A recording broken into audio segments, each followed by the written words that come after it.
বানাইছে কয় জিনিস দিয়া? আগুন, পানি, মাটি, বাতাস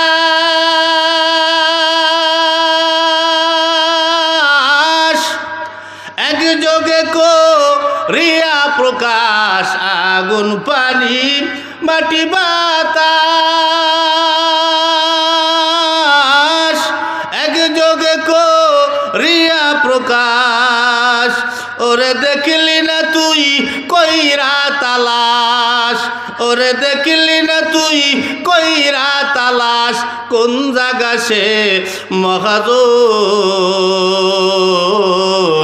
চার রঙের মশলা দিয়া, চার রঙের মশলা দিয়া যে কইরাছে তোর গঠন। চার রঙের মশলা দিয়া, চার রঙের মশলা দিয়া। চিৎকার মেরে বলা যাবে কি মারহাবা।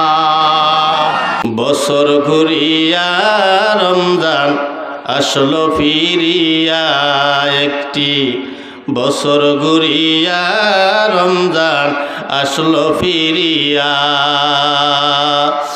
এমন রমজান পাইয়া সামনে, এমন রমজান পাইয়া সামনে জানাই শুকরিয়া একটি, বছর ঘুরিয়া রমজান আসলো ফিরিয়া একটি, বছর ঘুরিয়া রমজান আসলো ফিরিয়া।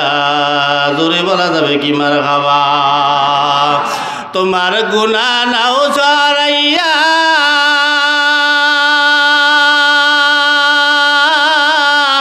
দিছেন আল্লাহ সুযোগ ফিরাইয়া। তোমার গুনাহ নাও জড়াইয়া,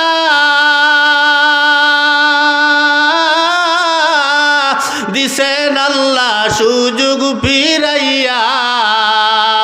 এমন সুযোগ পাইয়া সামনে, এমন সুযোগ পাইয়া সামনে জানাও শুকরিয়া একটি, বছর ঘুরিয়া রমজান আসলো ফিরিয়া একটি, বছর ঘুরিয়া রমজান আসলো ফিরিয়া। এমন রমজান পাইয়া সামনে, এমন রমজান পাইয়া সামনে জানাই শুকরিয়া একটি, বছর ঘুরিয়া রমজান আসলো ফিরিয়া একটি, বছর ঘুরিয়া রমজান আসলো ফিরিয়া। জোরে বলা যাবে কি মারহাবা। এমন একটা মাস আল্লাহ পাক আমাদেরকে দান করেছে। উম্মতে মুহাম্মাদের উপর আল্লাহ পাক কত বড় ইহসান করছে। সামান্য একটা রমজান মাসের একটা রাত দিয়া আল্লাহ পাক উম্মতে মুহাম্মাদীকে জিতাইয়া দিছে। সুবহানাল্লাহ। আমার 300 বছর, 400 বছর, 500 বছর, 1000 বছর হায়াত দরকার হবে না। সামান্য এক নামের উসিলে এক রাতের বিনিময় আল্লাহ পাক আমাকে 1000 রাতের সওয়াব দান করিয়া দেয়। সুবহানাল্লাহ। তাই সুন্দর একটা মাস আল্লাহ পাক আমাদেরকে দিছে। বলে দেহ আল্লাহ পাক মাটি দিয়া বানানোর কারণে এই দেহের খোরাক তৈরি হয় মাটি দিয়া। আর রূহ যেহেতু আল্লাহ পাকের আদেশ, এই জন্যে রূহটাকে তরুতাজা করার জন্যে আল্লাহ পাকের আদেশ পালন করতে হয়। সারা বছর নামাজ পইরা, নফল ইবাদত কইরা, এগুলা কইরা বিভিন্ন ইবাদত করিয়া রুহটা তরুতাজা হয় না। এই জন্য একটা মাস রমজানের রোজা রাখার জন্য আল্লাহ পাক একটা মাস দিলেন। এটাই এমন একটা মাস, বলে এই রমজান মাসে যদি কেউ 10টা রোজা রাখে, আল্লাহর নবী বলেন এরপরে গিয়া যদি 20টা রোজা রাখে, আল্লাহর নবী বলেন আমি নিজে আমার ওই উম্মতের জন্য হাসরের ময়দানে জামিনদার হইয়া যাই। সুবহানাল্লাহ। নবী নিজে জামিনদার হয়ে যাবে। এটা এমন একটা মাস, হাদিসে আসছে এই মাসে যদি আপনি একটা নফল ইবাদত পালন করেন, অন্য মাসের একটা ফরজ ইবাদতের সমান সওয়াব আপনার আমল নামায় লেখা দেওয়া হয়। এ মুসলমান, যদি একটা রোজাদারকে আপনি, যেহেতু রহমতের মাস, বরকতের মাস, আমরা তো বিভিন্ন ধরনের ইফতার নিয়ে বসি, বুট মুড়ি আলুর সব বেগুনির সব, এরপরে বিভিন্ন ধরনের পিঠা পুডা লইয়া রসমালাই আরও বিভিন্ন ধরনের খাবার দাবার, বিরিয়ানি খিচুড়ি গোস্ত দিয়া। আরে খোদা, খাওয়া কারে কয়? সারাদিন রোজা রাইকে উল্টো পাল্টা খাবার খাইলে হ্যাঁ তারও গ্যাস্ট্রিক বাড়বে, এতে ভালো যাবে না। সারাদিন রোজা রাইকা ভালো জিনিস দিয়ে ইফতার করতে হবে। নবীদের সুন্নাত খেজুর, খেজুর খান। হ্যাঁ, খেজুর তো আছে, খেজুর 2টা 3টে থাকে, আর বাকি সব গ্যাস্ট্রিক, সব তৈলাক্ত খাবার। এই খাইয়ে ভালো হওয়া যায়? আল্লাহ নবী বলছেন কম খাওয়া, কম। ইফতারি ভরে যত কম খাবেন তত ভালো লাগবে, আপনার নামাজগুলো পড়তে ভালো লাগবে।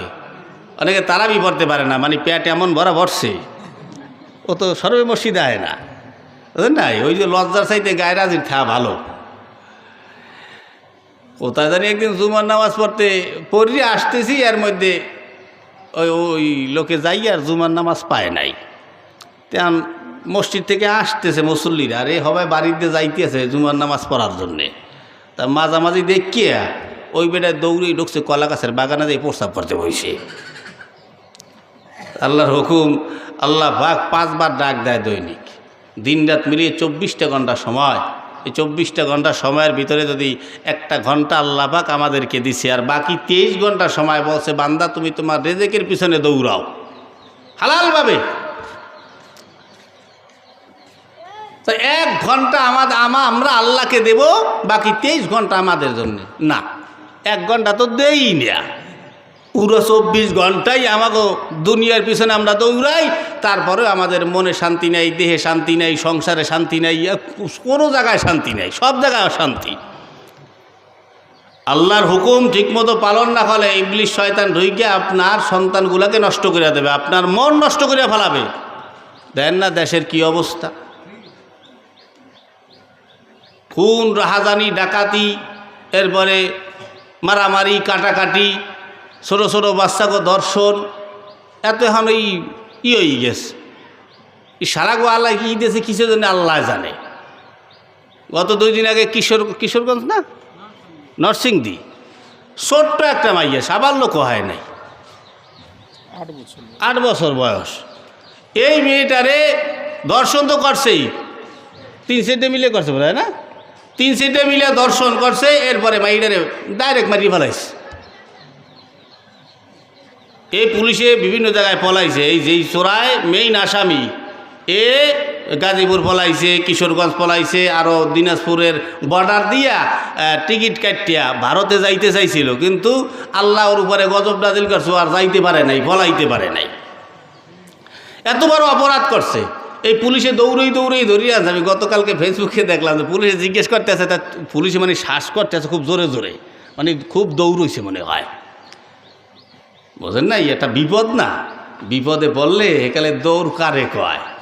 হ্যাঁ, ঘোড়াও ফেলেই যায় দৌড়ের ঠেলায়, এরপরও পুলিশে দৌড়েই ধরছে ওরে যেভাবেই হোক। তোর এত দৌড়েই কষ্ট করে ধরা লাগলে কে? তা সব কিছু জিজ্ঞেস করলো, বলল যে আমি দিনাজপুরের বর্ডার দিয়ে আমি ভারত পার হইতে চাইছিলাম, কিন্তু এই ভারত নসিবে আর হয় নাই। আল্লাহ পাকের গজব হিসেবে পুলিশের হাতে অ্যাটাক হয়েছে। তা আমরা রমজান মাস উপলক্ষে, তাও আবার রমজান মাসে, তো এর তো ফসল যদি কোরআনী আইন থাকতো তাহলে তো ডাইরেক্ট সঙ্গেসার করা হইতো, আরে পাথর মারা হইতো। যেহেতু ওই আইন নাই, আমাদের বর্তমান সরকারের কাছে আমরা আবদার জানাবো, এরকম নোংরা কাজের জন্যে, দর্শনের জন্যে এই মেয়েটার যেন বাপ মায়েরা যেন তার বিচার দেইকা তারা যেন খুশি হইয়া যাওয়ার, ডাইরেক্ট ফাঁসির কাছে ঝুলাইতে হইবে। কি কথা কর না, ঠিক না? ডাইরেক্ট ফাঁসি দিতে হবে। আরে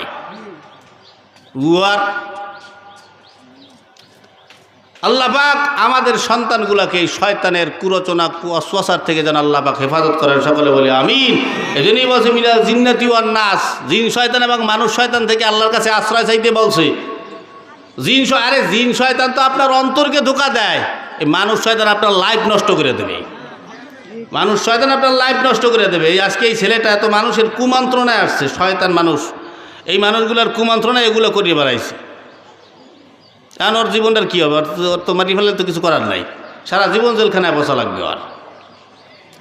তাই রহমতের মাস, গুনাহ মাফের মাস আমরা পাইছি আল্লাহ পাকের দরবারে। তাই বেশি বেশি করিয়া যত ইবাদত করা যাবে একটা ফরজ আদায় করলে অন্য মাসের বাহিরের অন্য মাসের 70টা ফরজ আদায় করার সওয়াব আল্লাহ পাক আপনার আমার আমলনামায় লিখে দেয়। সুবহানাল্লাহ। এত দয়া আল্লাহর উপর, আল্লাহ আমাদের উপরে করছে। আল্লাহর নবী বলেন, এই রমজান উপলক্ষে যদি কেউ গরিব মানুষদেরকে একবার ইফতারি করায়, সাহাবীদেরকে বয়ান করতেছিলেন, যদি ইফতারি করায় তাহলে ওই রোজাদারের সমান একটা রোজার সওয়াব ওই ইফতারি করানেওয়ালাকে আল্লাহ পাক তার আমলনামায় দিয়া দেয়। যে ইফতারি করায় তার আমলনামায় একটা পরিপূর্ণ রোজার সওয়াব লিখে দেওয়া হয়। কিছু সাহাবীর এমন বেজার, মাথা নিচুই দিয়া দুইটা চোখের পানি সাইরা কান্দা দিলেন। আল্লাহর নবী ডাক দিয়া বললেন, সাহাবীরা রে তোমরা কেন কান্দ? আল্লাহর নবী সাহাবীরা ডাক দিয়া বলে, ইয়া রাসূলুল্লাহ, আমাদের ঘরে এমন সম্পদ নাই যেই সম্পদ দিয়ে আমরা মানুষদেরকে ইফতার করাইতে পারবো। আমরা এত টাকা খরচ করে ইফতার করাইতে পারবো না, আর রমজানের রোজার একটা সওয়াব বোনাস হিসাবে আমরা পাবো না। আল্লাহর নবী আওয়াজ দিয়ে কয়, খেয়াল, আল্লাহর নবী আওয়াজ দিয়ে কয়, ও সাহাবীরা, যদি তোমরা একটা সমপরিমাণ রমজানের সওয়াব বোনাস হিসাবে পাইতে চাও, তোমাদের যাদের টাকা পয়সা নাই, ওই পেট বইরা বিরিয়ানি, 3 প্লেট খিচুড়ি, এরপরে বুট মুড়ি আলুর সব, বেগুনির সব, এরপরে বুরুঙ্গা খেজুর, এত কিছু দেওয়া লাগবে না। সামান্য 1 গ্লাস পানি যদি তুমি কাউরে খাওয়াইয়ে ইফতারি করাও, অথবা 1 ডোক দুধ যদি খাওয়াইয়া কাউরে ইফতারি করাও, অথবা একটা খাজুর খাওয়াইয়া যদি কাউরে ইফতারি করাও, তাহলে 1 ডেক দিয়া বিরিয়ানি 1 ডেক বিরিয়ানি খাওয়াইয়া যেই সব পাবা, 1 গ্লাস পানি খাওয়াইয়া 1 ডোক দুধ খাওয়াইয়া ওই পরিমাণ সওয়াব তোমার আমলনামায় আল্লাহ দিয়া দিবে। সুবহানাল্লাহ। তুমি বড় লোক, তুমি একলা একলা সওয়াব নেবা কা? আমরাও নেব। এই জন্য গরিবদেরকে ডাইকে ইফতার করাবেন, কারণ আপনি এমন জিনিস লইয়া বসেন খাইতে, খাওয়ার আগে একটু গরিবদেরকে দিবেন, তা পারলেন না। কেন দেন নাই? মনে করছেন এই খাবারগুলো নিজেই সব খাইতে পারবেন। আপনার বাড়ি কাজের মানুষ আছে, কাজের মানুষটা একটু ডাইকা দেন না। কাজের মানুষ কাজের জায়গায় রাইখা দিলেন, আরে কিছু ইফতারি দিলেন না, খাবার দিলেন না। ইফতারি আপনি অনেকগুলো আইটেম লইয়া বসলেন, খাইতে খাইতে খাইতে খাইতে এক পর্যায়ে কিছু থাইকে গেল, অবশিষ্টগুলো আপনি ওই কাজের মানুষটাকে দিলেন। এই যে অবশিষ্টগুলো রয়ে গেল, এই খাবারটা তো আপনি ওরে ইফতারির আগেও দিতে পারতেন, কেন দিলেন না? বলে এখন দিয়ে আর ওই সওয়াব আশা করা যায় না। এজন্য গরিবদেরকে খাওয়াবেন, যারে পান যেই রোজাদার হোক, ভাই আসেন আমার বাড়িতে আজকে আপনি করেন, আবার আরেকদিন আপনি আরেকজনের ডাক দিয়ে নেবেন। এভাবে ডাকাডাকি করলে বলে এর বিনিময় আল্লাহ পাক অন্তরের ভিতরে মোহাব্বত তৈরি করে দেয়, মিল মীমাংসা তৈরি করে দেয়, শয়তানের শরীরে আগুন ধরায় দেয়। শয়তান বড় জলে এগুলা দেখলে, কারণ একজন মুমিন আর একজন মুমিনকে ইফতার করাইতেছে, একজন মুমিন আর একজন মুমিনকে সালাম দেবে, একজন মুমিন আর একজন মুমিনকে দেখলে ভালোবাসবে। এগুলা দেখলে শয়তানের শরীর খালি চুলকায় আর জ্বলে। ও মুসলমান, ইফতারি করো বিভিন্ন আইটেম দিয়া, এই জন্য আমাদের খাওয়া হয় কিন্তু রোজা থাকা হয়, কিন্তু আমাদের ইফতারি সামনে পাইলে আমাদের রূহ এমনভাবে খাবারটারে আকর্ষণ করে, আমাদের রোজা সঠিকভাবে হয় না। অথচ শুইনালাও, এই দোজাহানের সর্দার মুসলমান, সকল নবীর নবী, সকল নবীর ইমাম, সকল নবীদের সর্দার আমাদের নবী মুহাম্মদুর রাসূলুল্লাহ সাল্লাল্লাহু আলাইহি ওয়াসাল্লাম। এর সময়কার একটা ঘটনা, এক সাহাবী আল্লাহর নবীকে সালাম দিয়া বললেন, আসসালামু আলাইকা ইয়া রাসূলুল্লাহ। আল্লাহর নবীকে সালাম দেওয়ার পরে আল্লাহর নবী সালামের জবাব দিলেন। জবাব দেওয়ার পরে সাহাবী ডাইকে বলতেছে, ইয়া রাসূলুল্লাহ, আমার ফ্যামিলিতে আমার বউটা রোজা, আমি রোজা, আমার ছেলে মেয়েগুলাও রোজা রইছি, আমার ফ্যামিলিতে একটা মানুষ নাই যেই মানুষটা রোজা নাই। আল্লাহর নবী গো, কিন্তু আমার ঘরে ইফতারি করার মতো কোনো ব্যবস্থা নাই, কি দিয়ে ইফতারি করব? এই কথা কার কাছে বলে? যেই মানুষটার মায়ার কোনো অভাব নাই, দয়ার কোনো অভাব নাই। নাই। যেই মানুষটা মরণের সময় আজরাইলকে অনুমতি দিয়ে দিলেন, আজরাইল তুমি আমার জান কবজ করো। আজরাইল আস্তে বুকের উপরে হাত রাখলেন। বুকের উপরে হাতটা রাখার পরে আল্লাহ নবী একটু কষ্ট পাইলেন। আল্লাহ নবী জিজ্ঞেস করলেন, জিবরাইল, আজরাইল আমার বুকের উপরে কি রাখলা? আল্লাহ আজরাইল ডাইকে বলে, ইয়া রাসূলুল্লাহ, আমি আপনার বুকের উপরে আমার ডান হাতখানা রাখলাম। আল্লাহর নবী বলেন, ও আজরাইল, আমার তো তা মনে হয় না, আমার মনে হয় তাম দুনিয়াটা তুমি আমার বুকের উপরে রাখছো।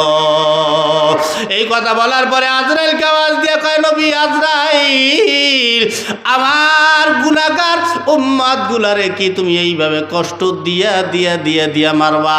আজরাইল বলে, ইয়া রাসূলুল্লাহ, না, এদের ভিতরে যারা ইমানদার হবে, যারা মুমিন হবে, যারা ইমান নিয়ে মৃত্যুবরণ করবে, তাদের মরণটা হবে একটা পিপিলিকায় কামড় দিলে যেমন মানুষ কষ্ট যতটুকুন পায়, একটা মানুষ ইমানদারের মরণেও সেই তো ততটুকুন ব্যথা হবে, এর বেশি আর হবে না।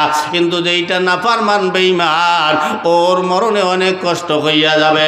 আল্লাহ নবী দুঃখে বাঁচে না। আল্লাহ নবী বুঝা পালাইছে, আমার মরণেই যদি এতটা কষ্ট হয়, আমার উম্মতের মরণে কতটা কষ্ট হবে। আওয়াজ দিয়া কয়, আজরাইল, আমার তাম দুনিয়া যত উম্মত হবে কিয়ামত পর্যন্ত, আমার সকল উম্মতের মরণে যত ব্যথা হবে রে, সমস্ত উম্মতের ব্যথাগুলা তুমি আমি নবীর একবারে দিয়া দাও। জোরে কোন আল্লাহু আকবার। এই নবী এত মায়ার নবী, দয়ার নবী, এই নবী এখনো মদিনায় শুয়া শুয়া কান্দে উম্মতের জন্যে। আর আমরা সেই উম্মতেরা আমরা নবীরে কত রকমের কষ্ট দিয়া থাকি। আর অথচ এই নবী উম্মতের যাতে কোনো কষ্ট না হয়, এই নবী যখন সাহাবী বললে, ইয়া রাসূলুল্লাহ, আমার ঘরে সবাই রোজা, কিন্তু আমার ঘরে ইফতারি করার মতো কোনো খাবার নাই। আল্লাহর নবীর হাতে 2-4টা খাজুর ছিল, ওই খাজুরগুলা নবী নিজে না খাইয়া ওই সাহাবীর হাতে দিয়া দিলেন, নাও তুমি তোমার বাড়ি গিয়ে ইফতারি করো। আমার নবীর পকেট ফাঁকা, অথচ আমার নবী নিজেও রোজা। সে কিভাবে রোজাটা ইফতারিটা পালন করবে বা ইফতারিটা খাবে? তার দ্বারাও তো কোনো খাবার নাই। উনি হাঁটতে হাঁটতে চইলা গেলেন বাড়িতে যাইয়া দেখেন আয়েশা সিদ্দিকা রাদিয়াল্লাহু তাআলা আনহা, উনিও ইফতারি কি দিয়ে করবে, যাইয়া দেখে আয়েশা সিদ্দিকা রাদিয়াল্লাহু তাআলা আনহা 2টা চোখ বেয়ে পানি পড়তেছে। আল্লাহর নবী জিজ্ঞেস করলেন, কি ও আয়েশা, কি ব্যাপার, তোমার চোখের কোটায় পানি দেখা যায়, কারণটা কি? আয়েশা সিদ্দিকা রাদিয়াল্লাহু তাআলা আনহা বলেন, ও পয়গম্বর, আমরা যে ইফতারি করব, ইফতারি করার মতো ঘরে কোনো খাবার নাই। আমরা কত কিছু দিয়ে ইফতার করি, অথচ আমার নবী যদি আল্লাহকে বলতেন, আল্লাহ তাম দুনিয়াটা স্বর্ণ বানাইয়া দাও, আল্লাহ পাক স্বর্ণ বানাইতো কি বানাইতো না? আমার নবীর এমন কোনো কথা নাই যে কথা আল্লাহ শুনতেন না। আল্লাহরে যদি বলতো, আল্লাহ আমার এই দুনিয়াটা তুমি রূপা বানায় দাও, স্বর্ণ বানায় দাও, আল্লাহকে বলতে দেরি হইতো, আল্লাহ পাক বানাই দিতে দেরি করতেন না। এই নবীর ঘরে ইফতারি করার জন্যে, রোজা খোলার জন্যে কোনো খাবার নাই। আর আমরা কত ধরনের খাবার নিয়ে বসি। পাশের বাসার গরিবের দিকে একটু লক্ষ্য রাখে ইফতারি করতে গেলে আবার রোজাদার রোজা থাইকা কত রকমের ছোট ছোট বাচ্চাদেরকে ধমক দিয়ে বেড়ায়, মানুষদেরকে ধমক দিয়ে বেড়ায়, আমি ইফতার করাই দিয়েছি, তুমি ইফতার করাও, তাতে কি হয়েছে? কি হয়েছে? তুমি ইফতার করাও, তাতে তোর ইফতার খাবো না। তুই তো খাওয়াও একটু সব পাওয়ার আশায়, না খাইলে সব পাবি কোথায়? তা আমি ইফতার করাই কি? আমি নেক কামাই লই যাইতেছি, গুনাহগারও তো হইতেছি সামান্য ব্যবহারের কারণে। জাকাত আমি না নিলে তুমি বড় লোক গুনাহগার, জাকাত নিলে তুমি নেককার। তুমি ফিতরা, রমজানের ফিতরা আমি নিলে তুমি নেককার, আর আমি না নিলে তুমি গুনাহগার, তুমি সব পাবা না। কাল্লাকে বাহাদুরি দেখাও। এই গরিবের জন্যে তুমি নেক কামাও। এই গরিব না থাকলে তুমি দান করতে কারে? হাদিসে আসছে এক সময় আসবে এমন সময় জাকাতের টাকা নিয়ে মানুষ ঘুরবে রাস্তায় রাস্তায়, আর এক জাকাত দেনেওয়ালাকে ডাইকে বলবে ভাই আমার এই টাকা কয়টা নিয়ে যাও। ওই বেটায় দাঁড়াই আমি আইছি আমি লোক খুঁজছে ভাই না জাকাত দেওয়ার জন্যে, তোর জাকাত আমি নিমুকা। এজন্য ইফতার আমি করাই, এ সমস্ত কথাগুলো বলবেন না। হয়তো আপনার মাধ্যমে, যেমন আমাদের সংসারগুলা 10 জনে কামায় 1 জনে খায়, আবার 1 জনে কামায় 10 জনে খায়। একটা মহল্লার ভিতরে 5 জন বড় লোক থাকে, 5 জন মধ্যবিত্ত থাকে, 10 জন গরিব থাকে। এই মিলেই জিলেই একটা সমাজ। হয়তো গরিবে সে ইফতার করাইতে পারে না, গরিবে আপনার দাওয়াত দিয়ে খাওয়াইতে পারে না। মধ্যবিত্ত যারা আছে তারা হয়তো 2 একজনে খাওয়ায়, 2 একজনে খাওয়ায় না। বড় লোক যিনি আছে, কিছু আছে টাকা খরচ হয়ে যাইবে এই চিন্তা কিপটেমি ঠেলায়, উনি দাওয়াত সওয়াতি করে না, খাওয়ায়ও না, দান সদগাও করে না, খাওয়ামও না খামুও না। ওই মরি কি কবরে লই যাবা, ওগুলো কবরে দিয়ে দাও। বাজে কয়টায়?